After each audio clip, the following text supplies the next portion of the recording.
The strongest S-rank hunter ng Korea versus the strongest S-rank hunter ng Japan ay sino kaya ang mananalo sa dalawang napakalakas na hunter na ito? Kung kaya't simulan na natin ang Chapter 93 up to Chapter 94. At kung bago ka lamang sa aking channel ay mag-follow and subscribe ka na upang maging updated ka sa ating solo leveling manhwa review. Maraming salamat, let's go! Sa aura daw na nararamdaman ni Jinwoo, alam niya ang gustong mangyari ni Mr. Goto kahit hindi na i-translate pa ang sinabi nito sapagkat gusto raw malaman nito kung gaano siya kalakas. Hindi niya raw alam kung ano ang totoong pakay ni Mr. Goto pero maganda na rin daw na pagkakataon ito upang malaman niya kung gaano na siya kalakas pagkatapos niyang maklear ang Demon Castle. Napansin ni Mr. Goto nang iningitian siya ni Jinwoo at sinabi ni Hanekawa na tinanggap daw ni Jinwoo ang challenge ni Mr. Goto subalit meron daw itong isang kondisyon. Lalabanan lamang daw ni Jinwoo si Mr. Goto ng one-on-one battle kung gagamitin daw nito ang buo niyang kapangyarihan at naisip ni Mr. Goto na seryoso daw ba ang ating bida sa kanyang sinabi. Ano na raw ba ang nangyayari? Tanong ni Lim Tae-gyu at naisip muli ni Mr. Goto na dahil meron naman daw silang healer na kasama ay tiyak naman daw na walang masasaktan sa kanila kung kaya't pumayag na din ito at sinabi sa healer na siya na daw ang bahala sa mga nasugatan sa naging laban kanina at ganun na din daw kay Jinwoo na masusugatan pa lamang. Wika ni Dong Wook na masasabi niyang malakas si Jinwoo at hindi siya makapaniwalang nalabanan niya si Mr. Goto at sa isip naman ni Miss Chae na magiging okay lamang daw ba ang lahat pero nagawa daw ni Jinwoo na i-clear ng mag-isa ang isang A-rank dungeon. Tanong naman ni Baek Yunho na okay lamang daw ba si Miss Chae kahit napapalibutan ito ng mga hunters at bilang kanyang sagot na hindi naman daw niya magagawang takpan ng kanyang ilong kapag sila ay nasa Jeju Island na at kung kilala daw nito si Jinwoo ay bakit daw hindi nito ipatigil ang magiging laban. Natural lamang daw kung gano'n ang magiging reaksyon ni Miss Chae dahil ang makakalaban ni Jinwoo ay si Mr. Goto pero gaya daw ng rason ni Miss Chae ay nais niyang makita ang magiging resulta ng laban. Sa isip nito na kung tama ang kanyang hinala na kayang magpalakas ni Jinwoo ng tuloy-tuloy ay posible daw na mas malakas na ito kung ikukumpara noong huli silang magkita. Wika ni Jinwoo ay magsimula na raw sila sa kanilang laban subalit bigla na lamang malapit nang tumama ang kamay ni Mr. Goto sa kanya at isang malakas na impact ang pinakita sa eksena. Inatake daw siya ni Mr. Goto bago pa siya matapos magsalita at sa isip naman ni Mr. Goto na sumablay daw ba ang kanyang atake at isang kalokohan daw na sinasabi nilang si Jinwoo ay isang magic type na hunter. Alam daw ni Mr. Goto ang soundless na paggalaw na pinakita ni Jinwoo at kahit daw naloloko nito ang karamihan ay hindi raw siya manloloko ng ating bida. Isisiwalat daw ni Mr. Goto ang lahat ng sekreto ni Jinwoo at hindi raw matatapos ang kanilang laban habang hindi pinapakita ng bida ang lahat ng kanyang tinatago. Ibang-iba raw si Mr. Goto sa lahat ng S-rank hunter na kanyang nakita sapagkat masasabi niyang napakalakas nito subalit ang pag-atake daw na ginagawa nito ay kayang-kaya niyang iwasan. Naiinis si Mr. Goto dahil nginingitian na naman siya ni Jinwoo at sinabi naman ng isa na hindi raw ba nila pahihintuin ang laban at sagot naman ng lalaking may peklat na mukhang seseryosohin daw ni Mr. Goto ang laban. Wika ni Lim Tae-gyu na nakakatakot daw ang pag-atake na binibitawan ni Mr. Goto subalit wika naman ni Dong Wook na nagagawa daw sumabay ni Jinwoo sa laban at iilan lamang daw ang nakakagawa na iwasan ang pag-atake na galing kay Mr. Goto. Sa isip naman ni Miss Chae na hindi lamang nakakatagal si Jinwoo kay Mr. Goto sapagkat nakikita niyang inaasar pa nito si Mr. Goto upang maglabas pa ng malalakas na pag-atake. Napapatanong si Mr. Goto kung swerte lamang daw ba si Jinwoo dahil patuloy nitong nagagawang maiwasan ang kanyang pag-atake at kung hindi niya raw gagamitin ang kanyang buong lakas ay maaaring matalo siya kay Jinwoo. Kaya naman dahil nagbago na raw ang kanyang isip ay papatay na raw niya si Jinwoo at nag-warning naman ang system dahil nakadetect ito ng pagkanais pumatay mula kay Mr. Goto. Isang malakas na suntok ang binitawan ni Mr. Goto na tila ba tumama ng solid sa ating bida subalit nagawa pala ni Jinwoo na hawakan ng kamay nito at naisip na kung maglalaro pa siya sa laban ay baka magkaroon siya ng quest na kailangan niyang patayin si Mr. Goto. Sinabi niya na kung medyo naging mabagal daw siya ay maaaring nawala na ang kanyang kanang mata at naisip ni Mr. Goto na anong klase daw lakas ang meron si Jinwoo at pinili daw nitong hawakan ng kanyang kamay imbes na hawakan ng kanyang pulso. Sa palagay daw ba ni Jinwoo ay magagawa nitong maglaro sa laban nilang dalawa pero sagot ng bida na hindi man daw niya naiintindihan ang sinasabi ni Mr. Goto ay sigurado naman siyang ayaw nitong matapos ang kanilang laban sa paghahawakan lamang ng pulso. Kaya naman ang dalawa ay handa ng wasaki ng bawat isa kaya naman ang mapansin nito nila Baek Yunho at Miss Chae ay agad nilang pinigilan si Jinwoo samantalang si Mr. Goto ay pinigilan din ng isang hunter at ginamit din ng isang hunter ang kanyang magic upang pagbuko din sila Mr. Goto at Jinwoo. Sinabi ni Baek Yunho na tigilan na raw nila ang laban sapagkat si Mr. Goto daw ang magiging leader sa darating na pagsalakay sa Jeju Island sapagkat kung masusugatan daw ito ngayon ay hindi nila kayang i-handle ang magiging problema. Ngayon daw na sumusobra na ang laban nila Mr. Goto ay tapusin na muna daw nila ang kanilang pagsasanay ngayon at tanong nito kay Jinwoo na dapat raw ba hindi siya nakialam sa laban pero sagot ni Jinwoo na okay lamang daw ang ginawa nito. Wika naman ni Dongwook na hindi lamang daw nagawa ni Jinwoo na tapatan si Mr. Goto kundi nagawa din itong masugatan ito sa pisngi at dahil daw may maganda at malakas itong pangangatawan ay bakit daw hindi ito sumali sa kanyang guild sapagkat kulang sila sa mga fighter na hunter. Pero humiyaw si Mr. Choi na si Jinwoo daw ay isang magic type na hunter na kinagulat ni Dongwook at naisip ni Jinwoo na medyo sumobra daw siya sa kanyang ginawa. Alam daw ni Jinwoo kung gaano kalakas ang mga hunter na narito ngayon at nalaman niya din na sila Chairman, Mr. Choi, Miss Chahe, Baek Yunho at Mr. Goto ay hindi alam na may shadow soldier na nagtatago sa kanilang mga anino kahit nangaraw ba sila ay isang S-rank hunter. Mas nasurpresa daw si Jinwoo dahil kahit si Mr. Goto ay hindi maramdaman ng soldier sa kanyang anino at sinabi niya kay Chairman na tinanong siya nito kanina kung sasama ba siya sa pagsalakay sa Jeju Island at pinakitang nagulat na lamang ang Chairman sa naging sagot ni Jinwoo. Pinakita naman si Mr. Goto kung saan pawis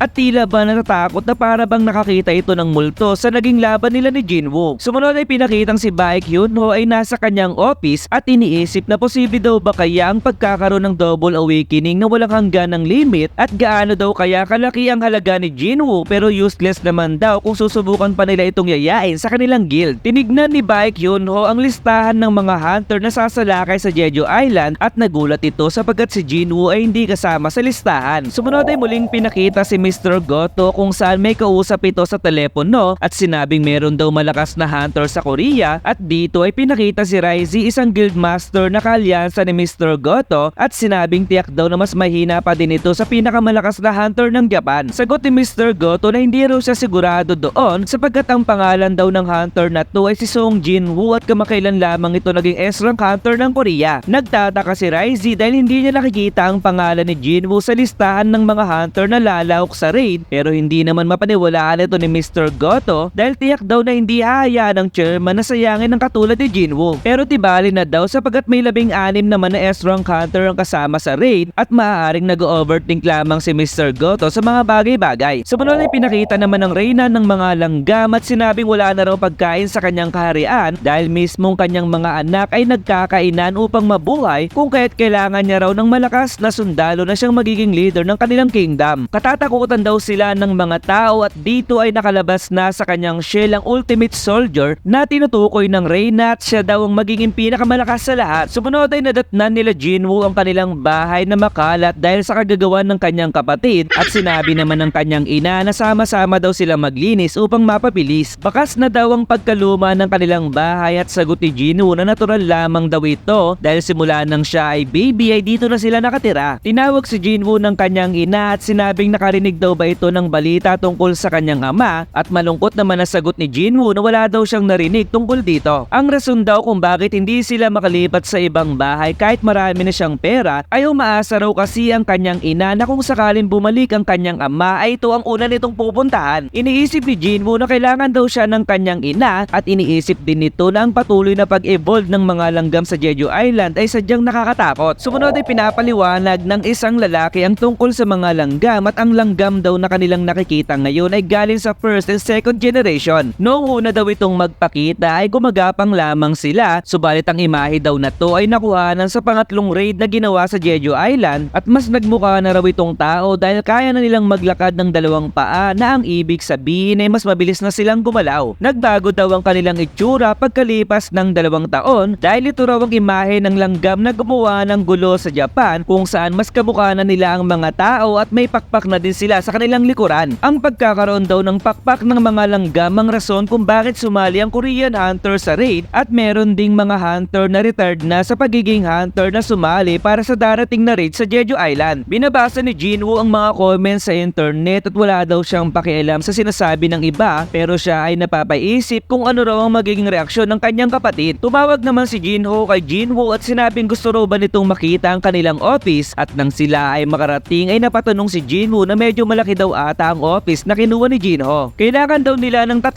tao upang makabuo ng isang guild at naisip ni Jinwoo na meron daw siyang kilalang hunter na kukumpleto sa bilang. Sinabi ni Jinho na meron daw tao ang gustong makita si Jinwoo at ito raw ay isang foreigner at kukontak daw ito as soon as possible sa oras na makarating ito ng Korea. Biglang may napansin si Jinwoo at sinabing kailangan niya daw munang umuwi at doon ay nagulat si Jinho sapagkat bigla itong nawala at isang shadow ang nagpakita sa kanya. Sa isang madilim na kanto ay sinabi ng lalaki na kung mag-iingay daw ang babae ay mamamatay ito, samantalang ang babae ay nakikiusap na siya ay buhayin, subalit sinabi ng lalaki na gustong-gusto niya raw ang mga tao sa lugar na to. Subalit sa pagdating ni Jinwoo ay sinabi niya rin na gusto niya rin daw ang mga tao sa lugar na ito at nagtanong kung bakit daw ito ginagawa ng lalaki at sagot naman ng lalaki na masaya daw kasi ang kanyang ginagawa at bigla itong sumugod patungo kay Jinwoo, sabay saksak at sinabing hindi niya raw maintindihan pero kapag nakakita siya ng mas mahina sa kanya ay nasisiyahan siyang paglaruan ito. Pero hindi niya inaasahan na hindi babaon ng kanyang patalim kay Jinwoo kung kaya't ang biday hiniwa ang binti nito at sana raw ay makauwi na siya ng bahay bago pa lumalim ang dilim. Umalis na ang babae at sinabi ni Jinwoo na isuko raw ng lalaki ang kanyang sarili sa mga pulis bago pa sumapit ang alas 12 kung gusto pa nitong mabuhay sapagkat inutos niya sa kanyang shadow na patayin ito sa oras na hindi ito sumunod sa kanyang utos. Sana daw ay hindi mamatay ang lalaki pero hindi raw siya sigurado kung may pasensya ang Balmond bago dumating ang tamang oras at bukas daw ay magsisimula na ang pagsalakay sa Jeju Island. Sumunod ay pinakitang si Mr. Goto ay nanginginig habang hawak ang kanyang cellphone sapagkat ang naramdaman niya raw kaya noong naglaban sila ni Jinwoo ay isang kamatayan at napahawak na lamang ito sa kanyang ulo dahil maaaring nagiging sensitive lamang siya ngayon. Ano kaya ang mangyayari ngayong magsisimula na ang laban sa Jeju Island at totoo nga bang hindi makakasama si Jinwoo? Nakikilala nyo ba ang lalaking ito? Siya yung lalaking nag-trending dahil sa pinopromote niyang pampaputi ng kilikili at napatunayan naman talaga na epektibo ang produktong ito. Kaya sa mga gustong pumuti ang kilikili dyan ay nasa description at comment section ang link kung saan ito mabibili. Shop now and happy later, Kamanyakol!